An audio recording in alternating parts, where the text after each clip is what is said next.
I met Brock approximately 2.5 years ago. My business partner had read an article in the New York Times about Brock and his partners, and he was slated as the crypto billionaire. So my business partner, I remember we went in to Starbucks and he showed me the article and he's like, "Hey dude, you want to go on a one-way ticket to Puerto Rico?" I'm like, "Why?" And he handed me the article. I remember he folded it over and there was this guy in a hat looking through a window in some church in Puerto Rico. And to tell you quite honestly, I saw the pictures and I'm like, all right, I don't even think I read the entire article. The whole point was to come down and meet Brock. So we hopped the plane 2 days later. We were in New York for the first night, ended up in Puerto Rico the next night. Because our Airbnb wasn't ready till 3 in the afternoon, we literally slept on the park bench. We slept on a park bench to meet this guy, Brock Pierce. We had a blockchain business that we wanted to do, and if you wanted to do blockchain, you tried to meet Brock. So we slept on the park bench, and I had invited a buddy, his name's Brian, and as a matter of fact, he's business partners with Brock right now. His name's Brian Christensen. And Brian found out where Brock was, and ironically, he was 2 blocks away from our Airbnb. We showed up, we saw Brock, and within the first 20 minutes, Brock asked us if we wanted to go on a tour of Old San Juan.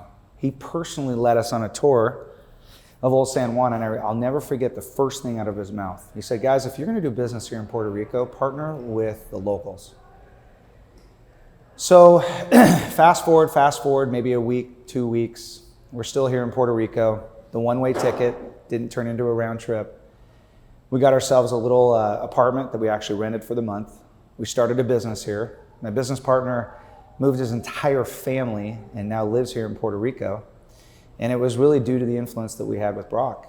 I will say this, I remember distinctively, because I have a book cover, I probably won't finish the book, but it's called All My Friends Are Millionaires and Billionaires. And I know the type. Brock doesn't fit the type, and I'll tell you why. We were going to a blockchain meeting, and there was a whole bunch of people coming, and nobody knew who they were. We were all just going to kind of caravan on the other side of Puerto Rico.